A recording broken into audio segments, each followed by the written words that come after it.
This is a Super Saiyan. And this is what is known as a Super Saiyan that has ascended past a Super Saiyan. Or you could just call this a Super Saiyan 2. And this is to go even further beyond.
I'm sorry that took so much longer than the others, but I haven't had much occasion to practice this one.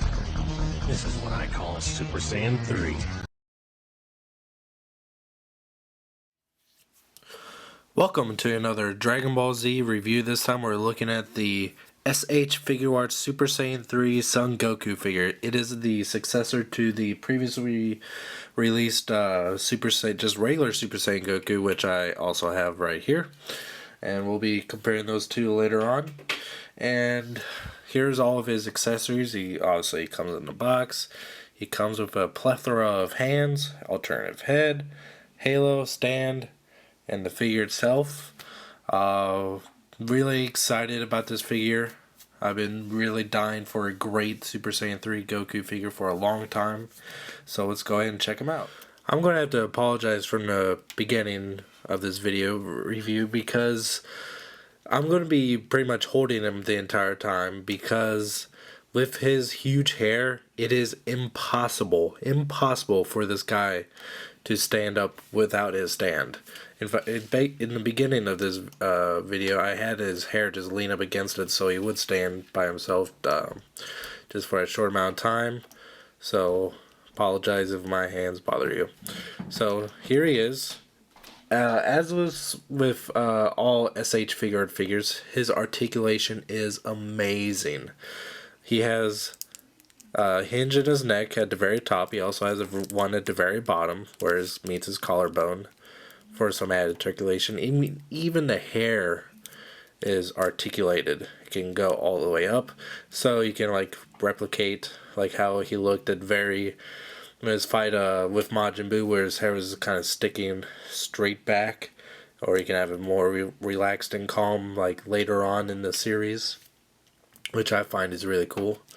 He has really nice shoulder articulation, and his shirt pieces are actually attached to his shoulders so they don't come undone, but they do get kind of awkwardly placed every now and then, so you'll have to adjust them.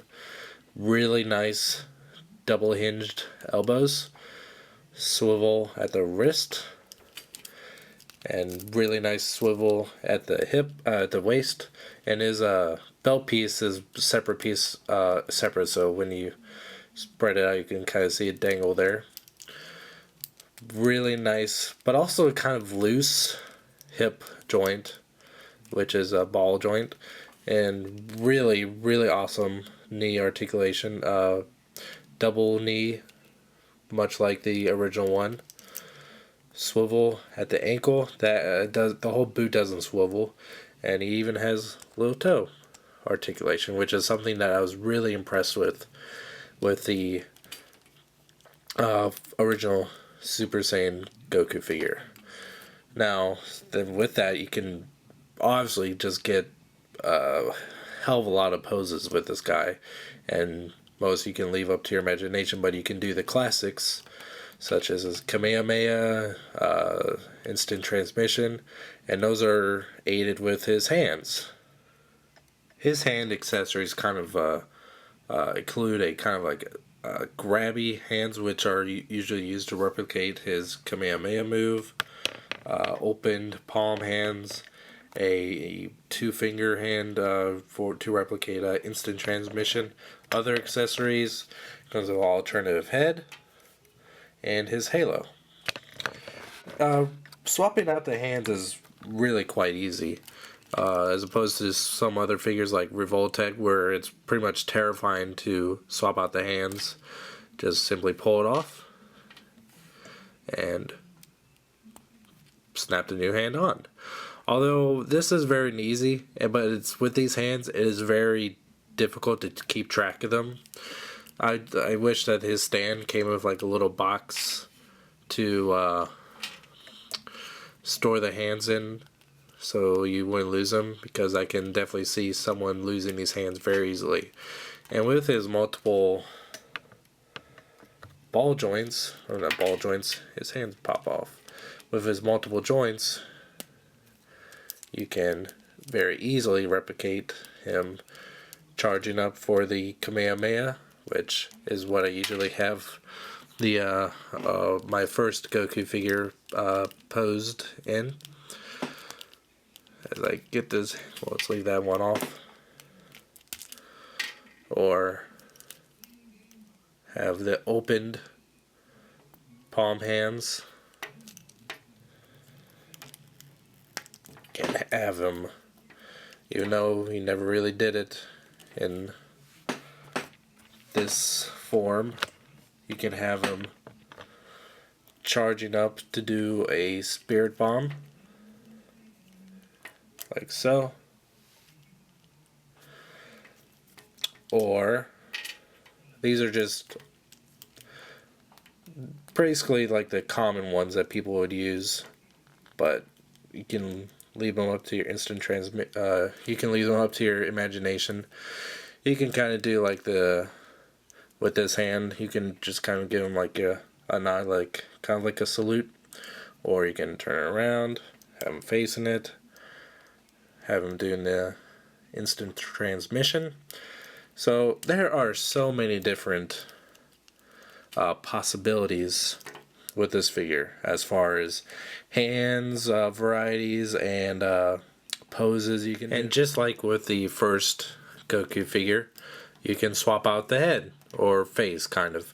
But as with the first one, you kind of took off the front hair piece and then you revealed the face, then you could take that off. But this is all just in one movement, so you won't be able to use any of the faces that came with the first Goku figure, which is kind of a bummer because they're all especially the screaming one.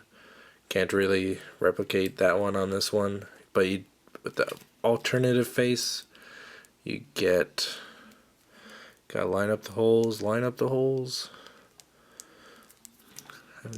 There we go. This one's pretty tight on there. Kind of get this one of him looking off to his side, looking like he's pretty pissed off. I don't really care for this one so much, just because it doesn't look right unless you have him posed from this angle. Because if you have him like this, it's like, what is he looking at over there? It's just kind of an odd choice. It wasn't one I was really too excited about, but I think this one just looks great on him. And speaking about head accessories, I mean, the first time he turned Super Saiyan 3, he was dead against Majin Buu. Sorry about that. And he comes with this little hole on top of his hair, right there. And you can slide in the halo snugly, and right now it looks kind of crooked. You actually got to kind of turn it like this just to get on there straight, and there you go. Dead Super Saiyan 3 Goku, which whenever I think of Super Saiyan 3 Goku, I always just think of him with his fight against Majin Buu with the halo, so this is a perfect accessory for me. And in a very very awesome addition. He comes with a stand that replicates the aura he has around him when he first turned Super Saiyan 3. At least in the manga, it didn't really replicate that in the anime itself.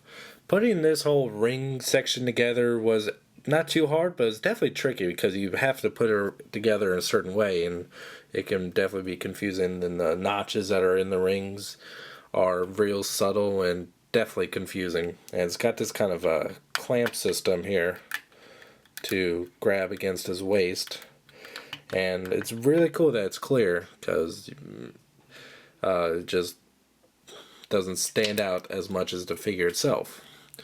But the trickiest part about him is actually putting the figure in, because with all the joints on this figure, it just leaves things kind of tricky just to get it in without tearing off a piece or so. Let me raise up the camera a little bit so you can see everything.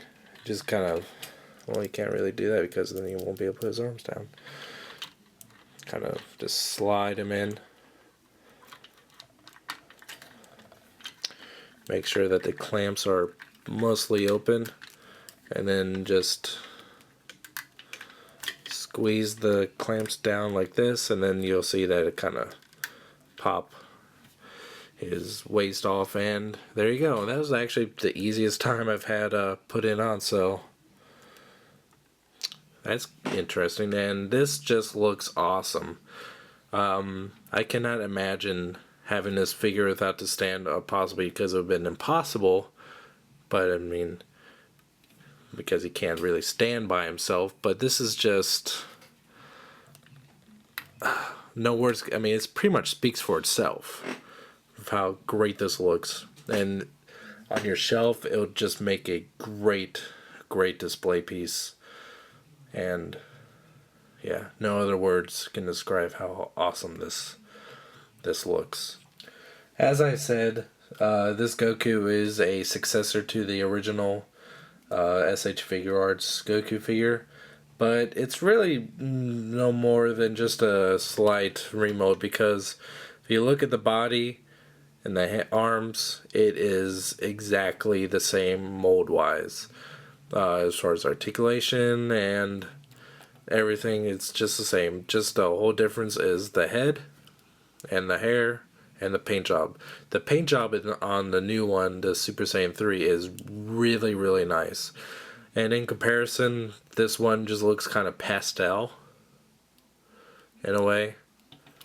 Same height. The hair is kind of a more orangish yellow, which I don't mind. Hair differences and all. But yeah, so you may or may not be disappointed with the fact that it uses the exact same body, but I don't mind. There's nothing wrong with the body in the first place. Is this whole set worth it? Hell yes, it is. If you're a huge DBZ fan, as I've been for many years, this is a must-have. Especially if you're been wanting and dying for a great Super Saiyan 3 figure, as many of them have been huge disappointments, especially ones released by Jack Pacific, and even Bandai in Japan with their Ultimate Series SS3 Goku. That one was pretty bad as far as looks. This one just pulls off the look perfectly. Comes with a great stand, even though it's a necessity because he can't stand by himself, so someone may be disappointed in that. His hands are exactly the same as the original, so there's no variation there. And just the overall presentation of this is just amazing. Price is not bad either. Usually ranges between $50 and $60, so it's not going to be a huge blow to your wallet. So it's worth every penny of what you'll pay for it. So I definitely recommend this if you're a big Dragon Ball Z fan. Until next time, thank you for watching.